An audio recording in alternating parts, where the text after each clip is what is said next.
We're here for episode 12. It's Heather's birthday! It's Heather's birthday! But the title of the episode doesn't tell you that because she's a bitch. Yep. It's Damn. Drew and Flabber's Less Than Fabulous Adventure. Not missed an Flabulous, opportunity. because they're that incompetent. When Heather sees a beautiful necklace on evil sorceress Queen Magna in the latest comic, Drew decides to get it for her birthday. The kids are racing to get to the comic shop in time. Hey, Roland, glad you got here 5 minutes earlier than us. Yeah, it's just Roland sitting alone in the dark in the comic shop. Yeah, they Heather walks into the dark in the comic shop, and she gets about halfway through before She gets surprise! mugged. Well, close. Happy birthday! Give me your fucking money! Happy birthday! We're immigrants. Tell that to the police that we're immigrants and we did this to you. Big Nano made cookies. There was a giant pink singular candle. It was not a birthday candle. It was just a normal candle. No, it's the thing. Well, because it wasn't her birthday. Because like whenever they actually birthday did the whole parties. surprise, she was like, Yeah, "Yeah, it's but my later. birthday party is until this afternoon." And they were like, "Well, we figured we'd do one for you before the whole thing." The delivery of the new comics comes in. Heather sees Queen Magna on the cover, and she likes that little blue gem. She's like, she's got yes, around her Queen neck. Slay. And Queen Magna is like a that weird bitch. butterfly. She's the Thing. monarch from Venture Bros. So Trip and Van come in right about that time that the kids are all getting the new issues of the comics, and they've got this giant bouquet of flowers. Yeah, they're trying to steal the thunder. Yeah, and Trip's Lightning. sneezing all over the place because apparently he's allergic. Kachiga. And we finally figured out that Van is the one with the long hair and Trip is the one with glasses. Yeah. It took us 12 goddamn episodes. And I looked through before we the like figured it out. IMDb and Wikipedia and everything, and they don't like say which one is Trip or Van. There's also no actor pictures, so it's hard to Yeah. tell. So they go back into the park, and they're talking about how they want to Yeah, go, and yeah, they yeah. want to get the gem out of it for Heather for her birthday. And the 'Cause that's always Lilbads have revealed themselves to be the actual fucking trolls that they are, and were sitting underneath the bridge in the park listening the entire time. The last couple episodes not been that great. Vexor's not been in them. So the plans don't work without Vexor. It falls entirely upon the Lilbads whenever Vexor's not there, because Vexor's the only person who's fucking competent at all on their side. So the kids go to Hillhurst. They've got the new comic book. The monsters are trying to take the comic book for no reason, just to be dicks, I guess. Like, Fangula just takes it and just like runs off. I guess he Well, wants like, the new issue. Well, of they the walk Beetleborgs. in and he pulls it out of the backpack of one of them. Yeah, I can't remember. 'cause they who it was. always He put pulls it in out the and he's all, backpack. what's this? And There's they're like, something in turning your around, they're bag. like, hey, that's mine. He goes, finders keepers. And And then, then Roland goes, losers weepers, snaps his fingers, then takes the comic book like a normal person. Books it up the stairs. Yeah. At For a no billion reason. miles an hour. Speeds up the stairs. Stops, and then fucking Frankenbean comes out and just, as slow as humanly is possible. and then Drew does his little I Dream of Jeannie wink. And he uses his brain power. Brings it back down. And as he starts to do that, we find out that Wolfgang's got hops. Mad ups, bro. Dude, Yeah.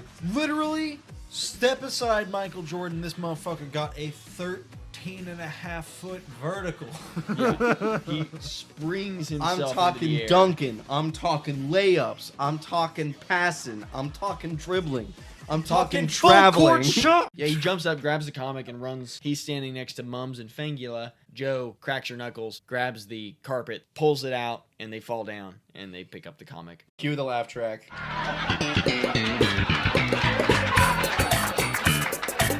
Oh wait, no, the show's not that cool. They go and get Flabber, and they're explaining their scheme. They're going to go into the comics. They're going to get Queen Magna's necklace for Heather, and they're going to come back out. And Flabber's like, He goes full on like foghorn mode.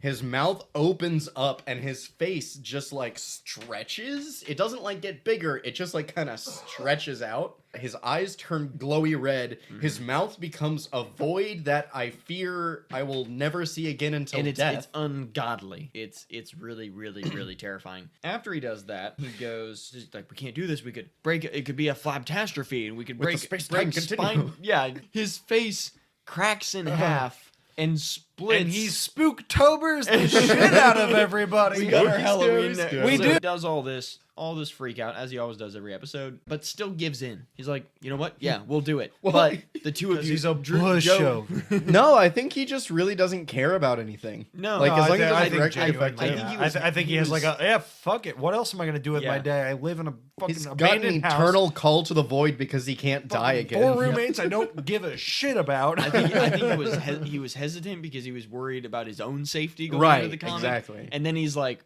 fuck it, I'm sure I can magic myself Right, out. and he could. Yeah. Yeah, At least he I don't could. have to do all the dishes Mums leaves around if Yeah. I die. So Drew and Flabber decide that they're going to go in. Roland and Joe have to protect the comic. They're like, yeah, sure, deal. Sounds easy enough. And Because we figure out if the comic is broken while they're in it, supposedly, they're fucked. It's like Apparently. just broken at all for Yeah. some reason. for some reason, Allegedly. Drew and Flabber get ready to go in. Flabber has a whole bag packed for this excursion. They teleport in, and Flabber makes a little rhyme about it. Flibbity flam, flibbity flume, come on comic, make some room. Comic Yeah. book makes Yeah. it. Not one of his finer. He could have just said Wordsmithing. spread 'em. Oh, damn it. God. He just leans down to the comic goes, yeah, bitch. They jump in. The 3 bad guys are spying on them this whole time. Typhus and Jar are lifting Noxic up to the window, and he scrapes off the dust, and he's looking in. He sees this whole thing, realizes, hey, you know, Oh the god, comic- this is Mrs. Wilkins' house. Drew and Flabber go in, and this alternate dimension is one set piece, Mm-hmm. and it's literally. yeah, it's one set piece. They One. never leave this one set piece. It like it kind of looks like it's meant to be like mountains or something, but it is like very wavy clearly background.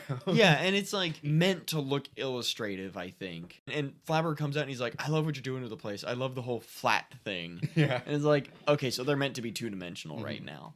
Which it would have almost been better if they had done like a motion comic Uh-huh. where it was literally panels from the comic like drawn of Drew and Flabber going Right, through. instead of these obviously 3-dimensional people moving in a 3-dimensional Yes, space. like they could have either like animated it on the comic book Ooh, panels. whoa.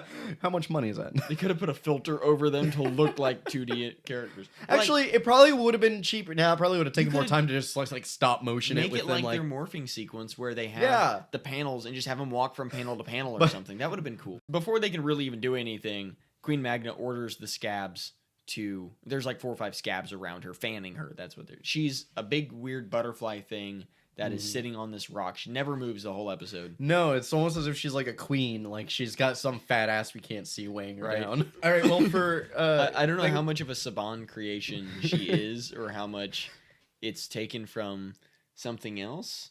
From Bee-Fighter.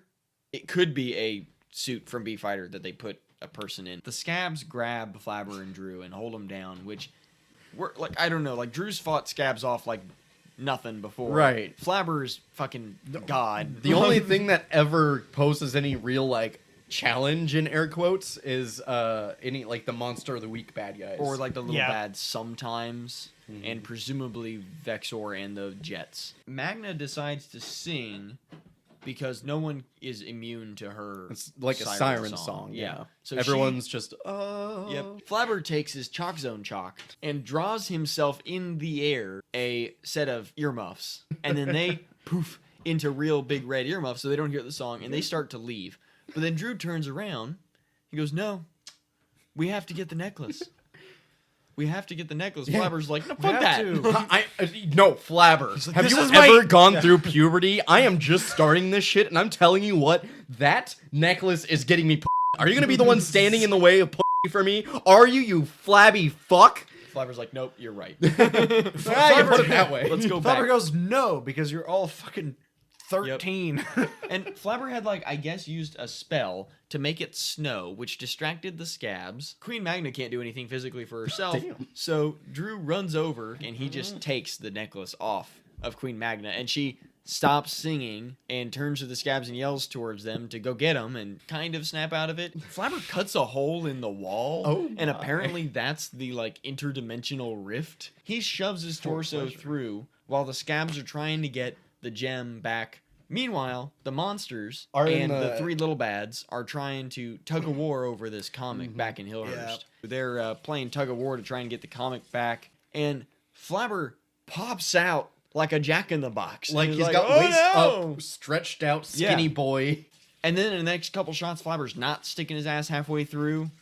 Yeah, And- he's just like seeing what's happening, and they're like, the bad guys are like, oh, we gotta get rid of that, we gotta tear that shit up. Yeah, we gotta rip it up. Drew pulls Flabber back in because he's like, no, like the scabs are trying to fight us. We gotta hold on to the gem. They're playing tug of war with the comic. Drew and Flabber are failing to fight off the scabs. The comic gets ripped into shreds, and the pages get Ripped into shreds. They It fly gets ripped everywhere. into equal, perfectly cut Yeah, all the halves. pages. Yeah, all they did was unbind it.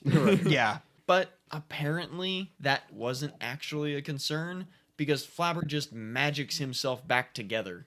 Or back out of the comic. Like, he and Drew just pop right back out. Like, nothing happened. They just, like, pop back out. Drew Beetleborgs. Yeah, and like as transforms. soon as he comes And out. While all of this is going on, Joe and Roland had obviously failed to protect the comic because they gave it to the monsters, and the monsters lost it to the little bads. Both of them are currently in the safe seat filling out a thing sheet. Yep, they're in their AVs trying to fight off the jets, and for some reason this time they're having a harder time with them. When Drew gets back out of the comic, he transforms. Flabber and everybody else are like, there's jets everywhere, we gotta do something. And for some reason they decide that this time their normal AVs aren't gonna do enough against the jets, so Drew doesn't summon his AV. What he does do is he looks down at a comic and he goes, what about Gargantus? It's large and it rises out of the ground like an earthquake. Gargantus doesn't do a bunch. Drew is piloting it upside down. And it didn't make a lot of sense for a while. He's the horn part on the beetle, but There's a cockpit on the horn bit and it's upside down and we're like, If that doesn't anything, quite... it is the Beetleborg version of what it probably looks like looking out the St. Louis Arch. Gargantus's horn pops off, turns around, like flips over 90 degrees, and then flies like a jet. And Drew just flies over and he's just like, Joe, I know you've got the aerial game down, but I'm better in all ways. Drew blows up what looks like the rest of the jets. But no, Joe's got some to take care of too. And she does a Death Star, X-Wing, whatever style. those are two thing. things that I don't feel like convey the same thing. No.